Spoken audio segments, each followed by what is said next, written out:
Konnichiwa, Phil. Welcome to my channel. What is next, Barty? Recovery journey. Today I'm doing interview with Phill Harris from Gym 1 Portsmouth. Phil, thank you for your time. I really appreciate it. Are you ready for 5 quick questions? Let's do this. Okay, Phil. When and why did you start training in martial arts? I started at the age of 6. Just went to my local judo club, which was on the road where I live. I think there's advertising it just on a leaflet at the school. So my mum took me along, carried on doing it, and and just never stopped. Yes, you start judo. Yeah.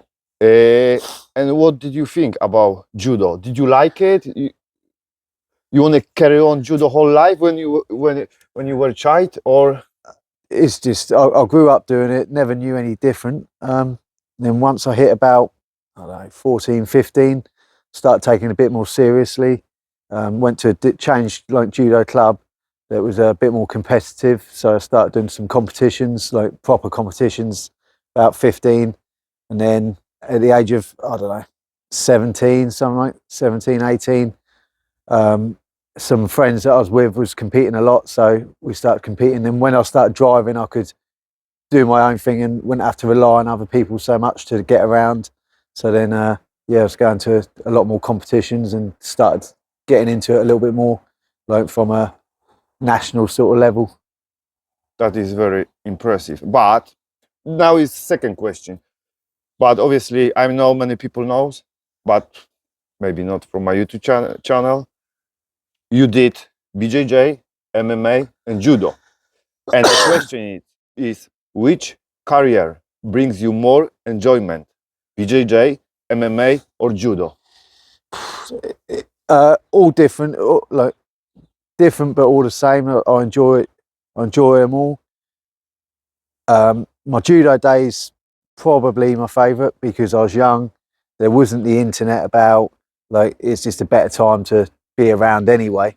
So you'd turn up to judo, you wouldn't and see them people because you wouldn't be able to speak to them online and stuff. So be a lot more sociable like that.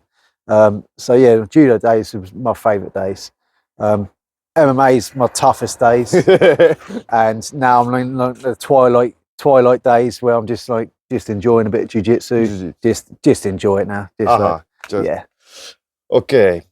Question number 3. What are your top 3 achievements according to you? I know. I've never really thought about it. Probably, I mean, my favourite one was getting onto the Great Britain judo team. That was a big goal of mine when I was young.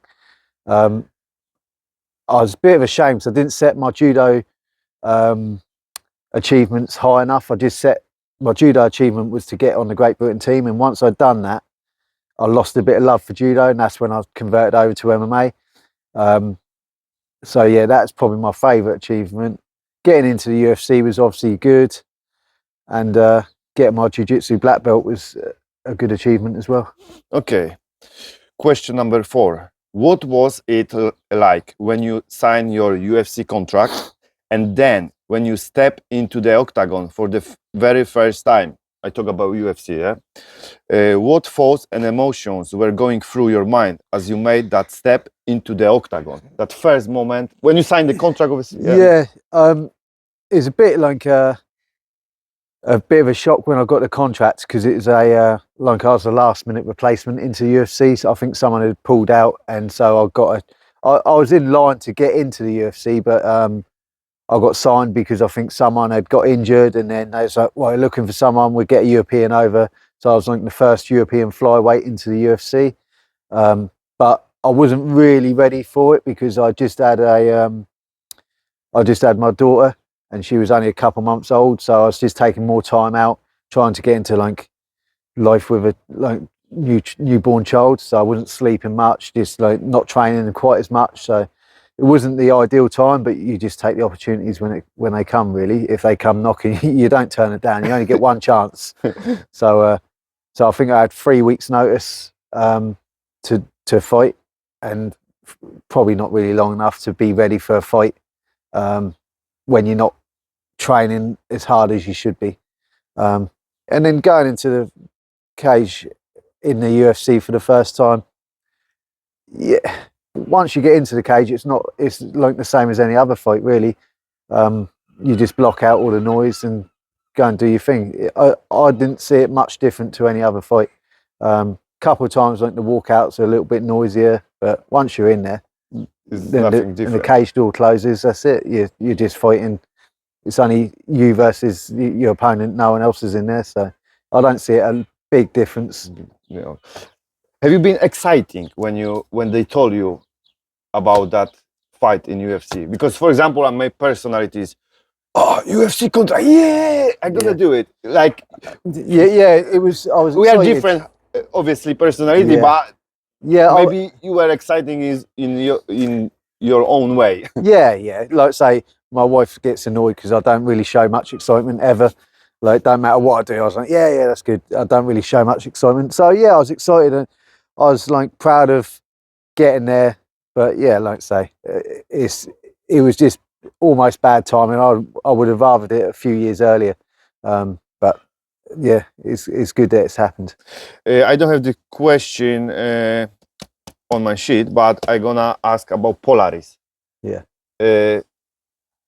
Almost the same question, but can you swap UFC with Polaris? Oh, yeah. I mean, Polaris was very different, really, compared to UFC, because the nerves in Polaris were like zero compared to like the UFC. Because the UFC, like you're getting like someone's trying to cave your head in. Like Polaris, I'd been there, done all that in the UFC. So getting to Polaris was more fun, more exciting, because I didn't have the nerves and didn't have like the doubts in the back of my head. I could have brain damage at the end of this. Like, yeah, you might get injured, you might get your leg locked and blow a knee out, but it's a bit different to someone trying to elbow your head or knee your head in. And so yeah, so getting the Polaris, getting onto Polaris was really fun, and it's really good for me because once I'd finished the UFC and I'd done a couple of years jiu-jitsu, like I love competing. So to compete on like that sort of stage at jiu-jitsu, like is perfect for me. Like, just give me like good direction to carry on training hard, and yeah, competing on Polaris is really good fun. Like, they take care of you. It's like a grappling UFC. So it's been very good. Yeah, it's been really good fun. Phill, probably I have more question to you, but we're gonna stick to 5+. This is gonna be the last question. No worries. The fifth one is always tricky. Phill, if your wife gave you any ultimatum, either golf but not more martial arts, or martial arts but no more golf, which would you choose? One choice. Colin had as well. Jade as well. Fucking. If you ask me today in the summer, I'm playing golf. But yeah, maybe in the winter when it's raining, martial arts. But yeah, I enjoy my golf. Yeah, I enjoy my golf, and I'll still be playing golf. Well, I'll still be doing martial arts today. So. But if you choose, your wife say, Phill, yeah. one or other. If the sun's shining, golf. Okay, Phill, thank you very much for your time. No Probably, I hope so. I'm gonna do another interview with you because I have so many questions about competing, Jose Aldo. Yeah, Phill fought with Jose Aldo. You know that from previous episode with with Colin Harris. Guys, I hope so you enjoy. Next episode gonna be soon. And Phill, thank you for your time. Thank you for being a good friend. We know each other 10 years. I joined here 2015, and I say this place is for me like home. Yeah, me too. Yeah, it's brilliant. Yeah. Thank you very much, and yeah. Cheers, Pat. Cheers. That's it, guys. Subscribe, like, leave the comments. It's gonna help me with my channel. Thank you. Bye. All good, Pat? Yeah.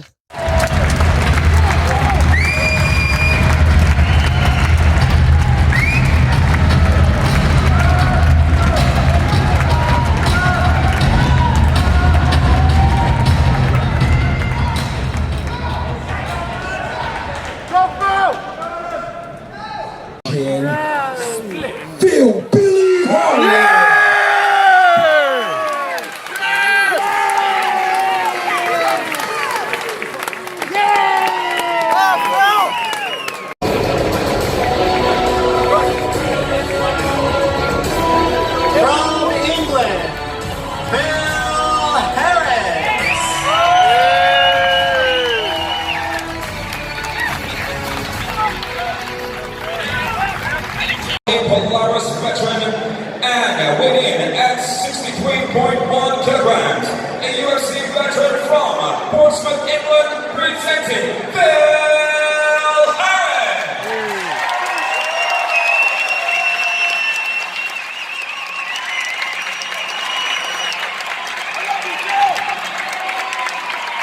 As we go to the champions, all three men for your